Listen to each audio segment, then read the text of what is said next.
को कोई हाथ लगाकर दिखाए। आगे बढ़ेंगे आज की एक और बड़ी खबर और अब बात करेंगे 2024 वाले शाहबानो केस की।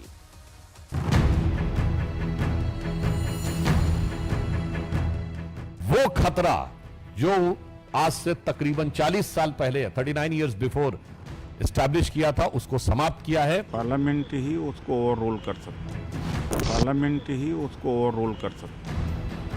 मुस्लिम पर्सनल के कानून में और सुप्रीम कोर्ट में कहीं कोई फ़र्क या तजाद नज़र नहीं आता है। कांग्रेस पार्टी को नाक रगड़कर राजीव गांधी जी ने जो महिला विरोधी कदम उठाए थे उसके लिए माफ़ी मांगनी चाहिए। महिलाओं के अधिकार के लिए धार्मिक गारंटी है वो पर्याप्त नहीं है, ऐसी मान्यता अदालतों की रही है। सुप्रीम कोर्ट का ये फैसला मुस्लिम महिलाओं के लिए न सिर्फ ऐतिहासिक है बल्कि राहत की गहरी सांस है।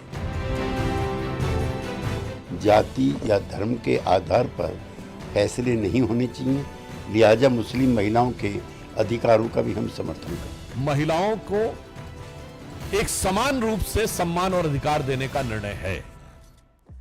देखिए, बात उस फैसले की जिसने करीब 40 साल बाद एक बार फिर उस फैसले की याद दिला दी जिसने भारत की सियासत को नई दिशा दे दी। बहुत ध्यान से सुनिएगा। शाहबानो केस में आपको सुप्रीम कोर्ट का फैसला याद है? मैं याद दिलाता हूं क्या हुआ था। सुप्रीम कोर्ट का फैसला, उसके बाद राजीव गांधी ने क्या किया वो आप सभी जानते हैं। फिर सुप्रीम कोर्ट का फैसला पलट दिया गया था मौलानाओं के दबाव में। सुप्रीम कोर्ट का फैसला, अच्छा आज ना वो डेजावू वाली स्थिति है, लगभग वैसा ही कुछ हो रहा है। आज फैसला तो नहीं पलटा जा रहा है लेकिन वो 2024 का शाहबानो इसको कहा जा रहा है। मतलब आज कुछ वैसा ही हो रहा है, वैसा ही फैसला सुप्रीम कोर्ट से आया। इसे आप 2024 का शाहबानो वाला फैसला कह सकते हैं। 1986 में जो हुआ वही 2024 में हुआ, जो 1986 में हुआ। तब भी एक महिला को मेंटेनेंस का अधिकार दिया गया था, तब भी दिया गया था।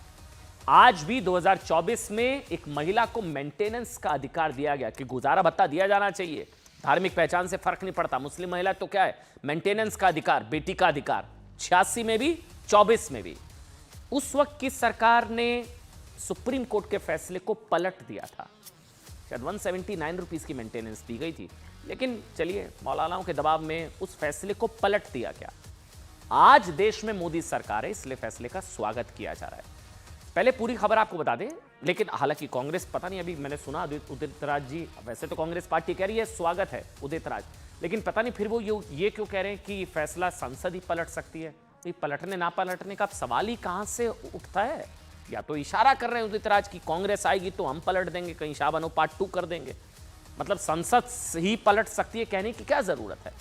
सुप्रीम कोर्ट ने आज हुआ क्या सुनिए। मुस्लिम महिलाओं के हक में एक बड़ा फैसला सुनाया। 2 जजों ने अपने फैसले में कहा सीआरपीसी की धारा 125 सभी विवाहित महिलाओं पर लागू होती है, चाहे धर्म कुछ भी हो। ऐसे में कोई भी मुस्लिम तलाकशुदा महिला सीआरपीसी की धारा 125 के तहत पति से गुजारा भत्ता पाने की हकदार है। आप खबर समझ गए? इर्रिस्पेक्टिव ऑफ रिलीजन, कोई भी महिला 125 सीआरपीसी 125 के तहत मेंटेनेंस का अधिकार रखती है, चाहे वो मुस्लिम महिला क्यों ना हो। यही मेंटेनेंस का अधिकार दिया गया था 85 में, जिसको संसद में फिर पलट दिया राजीव गांधी की सरकार ने।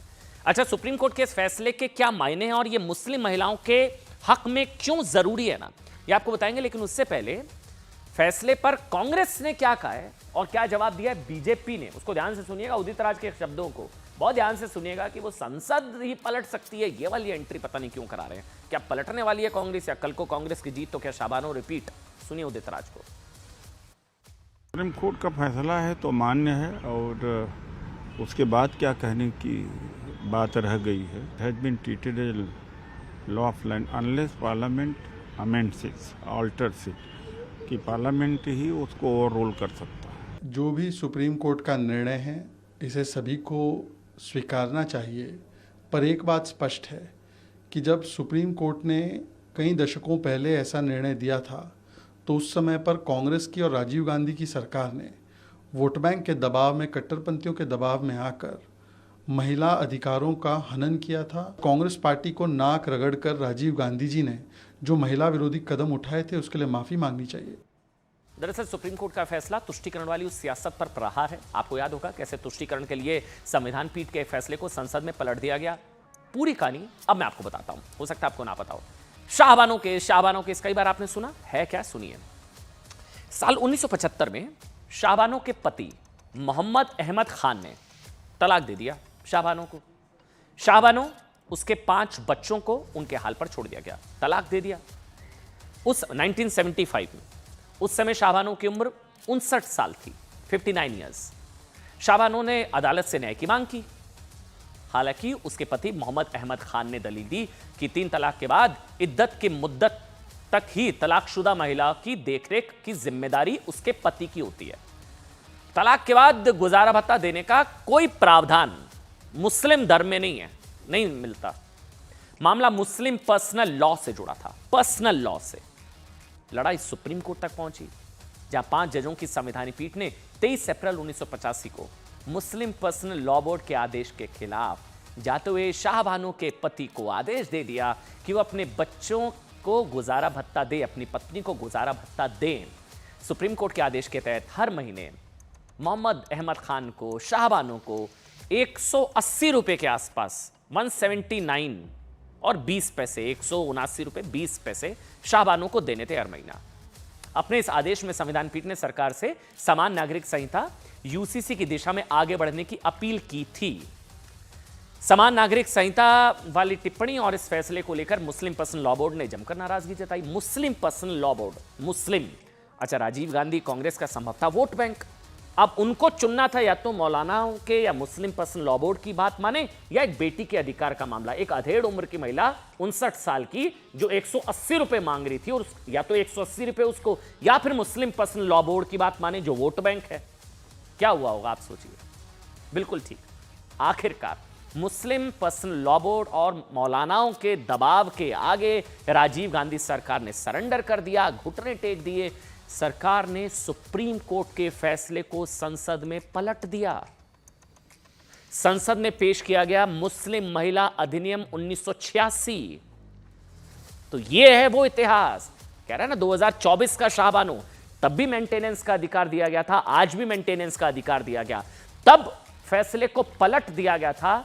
आज कांग्रेस के नेता Udit Raj unless court amends, मतलब अनलेस पार्लियामेंट अमेंड्स इट, मतलब आज भी वो इस तरफ इशारा कर रहे हैं कि संसद से कुछ हो सकता है। वैसे कह रहे हैं स्वागत है, लेकिन संसद से कुछ हो जाए तो, मतलब ये वो इतिहास है जिसे बदला नहीं जा सकता। लेकिन कांग्रेस की सोच कितनी बदली है, ये भी अभी भी सवाल है उदित राज के बयान के बाद। एक बार फिर ऐसा ही फैसला सुप्रीम कोर्ट ने सुनाया, सुनिए। अब वो महिलाएं जो तलाकशुदा हैं, जो दर दर भटकती थी तलाक के बाद, जिनके पास अपनी गुजर बसर के लिए पैसे नहीं होते थे, अपने बच्चों के पालन पोषण के लिए कोई भी आर्थिक जरिया नहीं होता था, अब वो सेक्शन 125 यानी कि सीआरपीसी की धारा 125 125 के तहत गुजारा भत्ता की मांग कर सकती हैं। कोर्ट के इस फैसले का हम स्वागत करते हैं। जाति या धर्म के आधार पर फैसले नहीं होने चाहिए, लिहाजा मुस्लिम महिलाओं के अधिकारों का भी हम समर्थन करते हैं। हमारी बहनें तलाक हो जाने या किसी वजह से खला या अलग हो जाने को इस्लामी शरीयत, इस्लामी कानून के तहत फैसला चाहती हैं, वो दारुल क़ज़ा के ज़रिए उस फैसले पर पहुँचें। और जो बहनें हमारी समझती हैं कि मुल्क की अदलिया से उन्हें इंसाफ मिल सकता है, जो ज़रूरतें हैं वो पूरी की जा सकती हैं, वहाँ से आदेश लेकर वो वहाँ जा सकती हैं।